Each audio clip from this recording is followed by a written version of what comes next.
आज के लेक्चर में हम कवर करेंगे meaning of debenture, its definitions, feature और difference between debentures and shares और difference between debenture holder and share holders.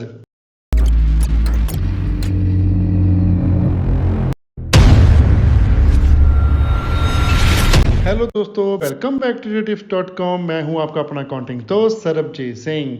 चलिए आज हम स्टार्ट करते हैं अपना नया चैप्टर जिसका नाम है कंपनी अकाउंट्स, लेकिन इसमें हम करेंगे इशू ऑफ डिवेंचर्स।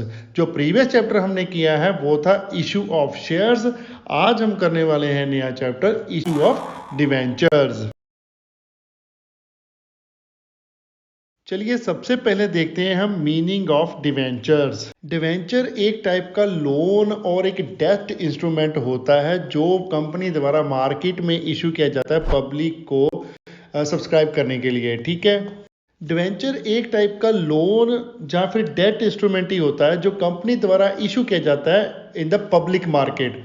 अब पब्लिक में लोग डिवेंचर के लिए भी एप्लीकेशन देते हैं, लाइक इक्विटी और प्रेफरेंस शेयर के लिए एप्लीकेशन दी जाती हैं, वैसे ही डिवेंचर के लिए पब्लिक एप्लीकेशंस देती हैं और उनको डिवेंचर अलॉट हो जाते हैं। ओके, और डिवेंचर जैसे हर एक लोन के ऊपर एक fix rate of interest charge होता है ना। किसी भी इंस्टीट्यूशन से अगर ले लो, आप बैंक से ले लो, किसी भी बंदे से अगर आप लोन ले रहे हो, उसके एक fix percentage of rate of interest होता है। वैसे ही डिवेंचर पर भी एक फिक्स रेट ऑफ इंटरेस्ट लगाया जाता है पर एनम, और उसकी पेमेंट भी एनुअली हो जाती है और एक डेट ऑफ मेच्योरिटी भी होती है जिस डेट के बाद हमें डिवेंचर होल्डर्स को पेमेंट करनी होती है सारे के सारे अमाउंट की, जितना भी उनका बनता है विद इंटरेस्ट। ओके, अब डिवेंचर होल्डर वर्ड मैंने यूज कर लिया, मैंने आपको बता भी देता हूं। वैसे तो नेम से क्लियर होता ही है डिवेंचर होल्डर कौन हुए, जिन्होंने डिवेंचर में इन्वेस्ट किया हुआ है। किसी भी कंपनी के डिवेंचर किसी बंदे ने अगर खरीदे हैं तो उसे हम बोलेंगे डिवेंचर होल्डर। अगर कोई शेयर खरीदता तो उसे शेयर होल्डर बोलते हैं। ठीक है, आगे हम इसकी डेफिनेशन देख लेते हैं जो सेक्शन 2 सबसेक्शन 30 में लिखी हुई है कंपनी एक्ट 2013 में। Okay, debenture includes debenture stock, bonds and any other instrument of company evidencing a debt, whether constituting a charge on assets of the company or not। Definition क्या बता रही है हमें कि डिवेंचर एक ऐसा स्टॉक या फिर ऐसा एक इंस्ट्रूमेंट है जो कंपनी द्वारा इशू किया जाता है as a evidence of debt. Means इतने लोन का एविडेंस देते हैं वो एक बंदे को कि इतना तुमसे हमने लोन लिया है। वो एविडेंस के लिए एक डेट के एविडेंस के लिए उसको यूज किया जाता है उस इंस्ट्रूमेंट को। ओके, और इसके अगेंस्ट चार्ज भी हो सकता है एसेट के अगेंस्ट और जो नहीं भी हो सकता। मींस एसेट्स के अगेंस्ट डिवेंचर सिक्योर भी हो सकते हैं और नहीं भी हो सकते। उसका क्या मतलब है, अगर तो डिवेंचर सिक्योर है, चार्ज है किसी पर्टिकुलर एसेट के अगेंस्ट, तो जब भी company in any case shutdown होने की कंडीशन पर आ जाती है तो कंपनी को सबसे पहले, जब भी शटडाउन होती है, लिक्विडेट होती है, तो कंपनी सबसे पहले वो एसेट बेच के डेट जो डिवेंचर्स का है वो क्लियर करती है। ठीक है, क्योंकि वो सिक्योर्ड है अगेंस्ट एक पर्टिकुलर एसेट्स। अगर है मोस्ट ऑफ द केसेस पे जो डिवेंचर्स होते हैं वो किसी ना किसी एसेट के अगेंस्ट सिक्योर होते ही हैं, पर हो दोनों ही सकते हैं। अनसिक्योर्ड भी डिवेंचर हो सकते हैं और सिक्योर्ड भी हो सकते हैं। ओके, इन सिंपल लैंग्वेज जैसे हम शेयर सर्टिफिकेट कहते थे, वैसे ही ये डिवेंचर सर्टिफिकेट के तरीके से जाने जाते हैं डिवेंचर। ठीक है, एक एक्नॉलेजमेंट होती है डेट की जो कंपनी देती है अपने डिवेंचर होल्डर्स को। मींस एक सिंपल सा एग्रीमेंट है बिटवीन कंपनी एंड इस डिवेंचर होल्डर्स। उस एग्रीमेंट में ये स्पेसिफाई किया होता है कितना अमाउंट आपने लिया है उस डिवेंचर होल्डर से कंपनी ने। ओके, कंपनी ने कितना इंटरेस्ट उसको देना है उस अमाउंट पे, कितने परसेंटेज पर एनम और कितने पीरियड के लिए, और किस मेच्योरिटी डेट को ये सारे के सारे जो डिवेंचर्स है वो रिडीम कर लेने हैं वापस। ओके, चलिए आगे देख लेते हैं फीचर्स ऑफ डिवेंचर, जिसके साथ आपको मीनिंग और भी ज्यादा क्लियर हो जाएगा। फर्स्ट फीचर है हमारे पास कि डेट डिवेंचर जो हमारा एक रिटन डॉक्यूमेंट या फिर सर्टिफिकेट होता है जो एक्नॉलेज करता है debt of the company. Okay, second debenture की फीचर होती है कि इसका mode, period, rate of interest सारा कुछ पहले ही प्री डिसाइड होता है और फिक्स होता है, वो चेंज नहीं हो सकता। थर्ड फीचर है हमारे पास रेट ऑफ इंटरेस्ट जो होता है डिवेंचर पे वो स्पेसिफिक होता है। मींस वो पहले ही डिवेंचर जब इशू करते हैं उसे as a prefix use करते हैं। जैसे सपोज अगर डिवेंचर 9% वाले हैं तो पहले लिखोगे आप 9% डिवेंचर, और जो अगर 12% आ रहे हैं तो आप लिखोगे 12% डिवेंचर अकाउंट। ओके, जैसे आपने प्रेफरेंस शेयर में किया था ना, उस पर डिविडेंड का रेट ऑफ जो परसेंटेज है पहले ही डिसाइड किया होता है, वो प्रेफरेंस शेयर होल्डर के पहले ही प्री फिक्स कर देते हैं। वैसे ही डिवेंचर पर भी इंटरेस्ट रेट प्री फिक्स किया जाता है डिवेंचर अकाउंट के सामने। ओके, फोर्थ करेक्टरिस्टिक या फीचर है हमारा कि जो कंपनी का एक टाइप का लोन है, बोरोइंग है, जो कंपनी ने वापस करना है एक स्पेसिफिक पीरियड के बाद। फिफ्थ फीचर है हमारे पास कि debentures most of the cases में सिक्योर्ड होते हैं against the assets of company. ठीक है, उनका चार्ज लगाया जाता है कि पर्टिकुलर एसेट के अगेंस्ट। मोस्ट ऑफ केसेस में ये सिक्योर्ड ही होते हैं। सिक्स्थ फीचर है हमारे पास जो इंटरेस्ट ऑन डिवेंचर होता है वो ऑलवेज चार्ज होता है अगेंस्ट द प्रॉफिट। ओके, जैसे हम लोन का इंटरेस्ट भी पे करते हैं, प्रॉफिट से डिडक्ट करते हैं ना, वैसे ही यहाँ पर इंटरेस्ट लगेगा। ये नहीं है जो हम जो शेयर होल्डर को क्या करते हैं, हम पार्ट ऑफ प्रॉफिट देते हैं, मींस डिविडेंड निकाल के देते हैं, शेयर ऑफ प्रॉफिट देते हैं उसमें से निकाल के। ये है आपका इंटरेस्ट। तो ये इंटरेस्ट आपका एक्सपेंस बुक होगा बिजनेस में, क्योंकि अगेंस्ट आप इसको प्रॉफिट के चार्ज कर सकते हो। चलिए आगे हम पढ़ लेते हैं difference between debentures and shares. Table बना लीजिए, 3 कॉलम बन जाएंगे, पहला बेसिस का, दूसरा डिवेंचर का, तीसरा शेयर्स का। सबसे पहला बेसिस है हमारे पास ऑनरशिप। डिवेंचर कंपनी के लिए एक डेट होता है, मींस लायबिलिटी होती है।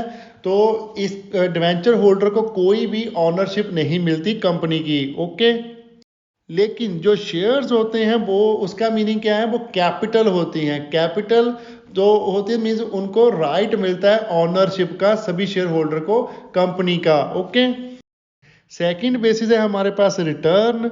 डिवेंचर होल्डर को एक फिक्स्ड रेट ऑफ इंटरेस्ट मिलता है, चाहे वो कंपनी प्रॉफिट अर्न कर रही हो चाहे ना कर रही हो। लेकिन शेयर होल्डर्स को क्या मिलता है, डिविडेंड मिलता है, पार्ट ऑफ प्रॉफिट। वो सारे के सारा जो भी प्रॉफिट होता है शेयर होल्डर्स के पास ही जाता है। ओके, तो अगर प्रॉफिट ज़्यादा कंपनी अर्न करेगी उनको डिविडेंड भी ज़्यादा मिलेगा, अगर प्रॉफिट कम अर्न करेगी तो उनको डिविडेंड कम भी मिल सकता है। नेक्स्ट है हमारे पास रीपेमेंट। अब जो डिवेंचर्स इशू किए जाते हैं वो एक स्पेसिफिक पीरियड के लिए इशू किए जाते हैं। उस स्पेसिफिक पीरियड के बाद हम उसको रिडीम कर लेते हैं बैक, मींस पेमेंट कर देते हैं डिवेंचर होल्डर्स को फुल और अपनी लायबिलिटी क्लियर कर लेते हैं। लेकिन मोस्ट ऑफ द केसेस में जब भी शेयर होल्डर रीपे होते हैं वो only and only shut down पर ही होते हैं। किसी भी केस में हम शेयर्स रीपे नहीं करते। बहुत ही रेयर केसेस होते हैं जिसमें हम शेयर को रीपे करते हैं। ठीक है, तो जब तक कंपनी चलती है पूरी लाइफ लॉन्ग शेयर होल्डर उसमें ऐसे ही रहते हैं। ओके, रीपे करने की जरूरत नहीं पड़ती। लेकिन जो एक एक्सेप्शंस हैं कि जो प्रेफरेंस शेयर होल्डर हैं उनको एक स्पेसिफिक पीरियड के बाद या तो वो कन्वर्ट कर लिए जाते हैं इक्विटी शेयर में, या फिर उनको रिडीम कर लिया जाता है, वो पहले ही मेंशन होता है उनका। ओके, नेक्स्ट डिफरेंस हमारे पास इशू एट डिस्काउंट। अब डिवेंचर को डिस्काउंट पर हम इशू कर सकते हैं, लेकिन शेयर्स को हम डिस्काउंट पर इशू नहीं कर सकते। ओके, शेयर्स हम डिस्काउंट पे कब इशू कर सकते हैं, उसको बाद स्वेट इक्विटी शेयर्स को ही हम डिस्काउंट पर इशू कर सकते हैं। अब स्वेट इक्विटी शेयर क्या होते हैं, जब हम जो फाउंडर्स हैं या कोई एक एम्प्लॉई है, डायरेक्टर हैं, उनको जब हम शेयर इशू करते हैं कोई इंटेलेक्चुअल प्रॉपर्टी लेने के लिए या कुछ भी ऐसा नो हाउ लेने के लिए अब कोई शेयर इशू कर देते हैं, उसको हम बोलते हैं sweat equity shares. Okay, next point है हमारे पास सिक्योरिटी। डिवेंचर सिक्योर हो भी सकते हैं पर्टिकुलर एसेट के अगेंस्ट और नहीं भी हो सकते, लेकिन शेयर तो सिक्योर्ड होते ही नहीं है। नेक्स्ट पॉइंट है हमारे पास कन्वर्टेबिलिटी। डिवेंचर्स को हम कन्वर्ट कर सकते हैं इक्विटी शेयर्स में या फिर शेयर्स में, लेकिन जो शेयर्स हैं उनको हम डिवेंचर में कन्वर्ट नहीं कर सकते, क्योंकि शेयर्स ऑनरशिप रखते हैं तो वो शेयर ही रहेंगे। नेक्स्ट 7th पॉइंट है हमारे पास वोटिंग राइट। डिवेंचर होल्डर के पास कोई वोटिंग राइट्स नहीं होता, लेकिन शेयर होल्डर्स के पास सारे वोटिंग राइट्स होते हैं। इक्विटी शेयर होल्डर के पास कंप्लीटली होते हैं। ओके, नेक्स्ट है रिस्क। डिवेंचर होल्डर के पास रिलेटिवली सेफ होते हैं, क्योंकि उनको इतना रिस्क नहीं होता। अगर कंपनी प्रॉफिट अर्न कर रही है, लॉस कर रही है, उनको तो इंटरेस्ट मिलना ही मिलना है। लेकिन इक्विटी शेयर होल्डर के पास बहुत ज़्यादा रिस्क होता है। अगर कंपनी चली तो उनका मुनाफा होगा, अगर कंपनी लॉस में गई तो उनकी जो कैपिटल लगी हुई है वो भी उनको वापस देनी पड़ेगी और भी पैसा देना पड़ेगा बिजनेस की लायबिलिटीज को मिटाने के लिए। लास्ट पॉइंट है हमारे पास 9th, priority as to repayment of principal. जब भी कंपनी वाइंड अप होती है तो सबसे पहले हम सिक्योर्ड लोन को ही रीपे कर देते हैं। तो debenture most of the cases में सिक्योर्ड होते हैं। अगर अनसिक्योर्ड भी हो तब भी डिवेंचर को पहले हम रीपे करेंगे शेयर्स के मुकाबले। ओके, सबसे एंड में पेमेंट होती है शेयर होल्डर्स को। ओके, चलिए अब हम नेक्स्ट डिफरेंस भी समझ लेते हैं, difference between share holder and debenture holder. Same table बना लेते हैं, 3 बेसिस शेयर होल्डर और डिवेंचर होल्डर का। पहला डिफरेंस है हमारे पास स्टेटस। अब शेयर होल्डर का स्टेटस क्या है? शेयर होल्डर होते हैं ऑनर ऑफ द कंपनी, लेकिन डिवेंचर होल्डर्स क्या होते हैं?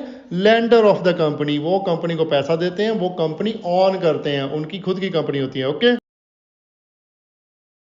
नेक्स्ट पॉइंट है हमारे पास रिटर्न। शेयर होल्डर को डिविडेंड मिलता है, लेकिन डिवेंचर होल्डर को मिलता है कि फिक्स रेट ऑफ इंटरेस्ट।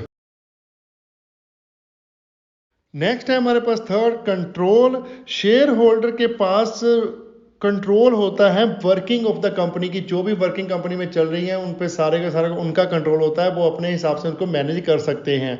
लेकिन डिवेंचर होल्डर के पास ऐसा कोई भी कंट्रोल नहीं होता, वो कंपनी की वर्किंग में इंटरफेयर नहीं कर सकते। लास्ट पॉइंट है हमारे पास रिस्क। शेयर होल्डर का रिस्क ज़्यादा होता है, जैसे हमने शेयर्स और डिवेंचर्स में डिफरेंस में पढ़ा था। लेकिन डिवेंचर होल्डर का शेयर बहुत ही रिलेटिवली सेफ होते हैं शेयर के देखिए तो, क्योंकि उनको मोस्ट ऑफ द केसेस में वो सिक्योर ही होती हैं कि एसेट के अगेंस्ट। ओके, और एक फिक्स रेट ऑफ इंटरेस्ट उनको मिलना ही होता है अकॉर्डिंग टू पीरियड।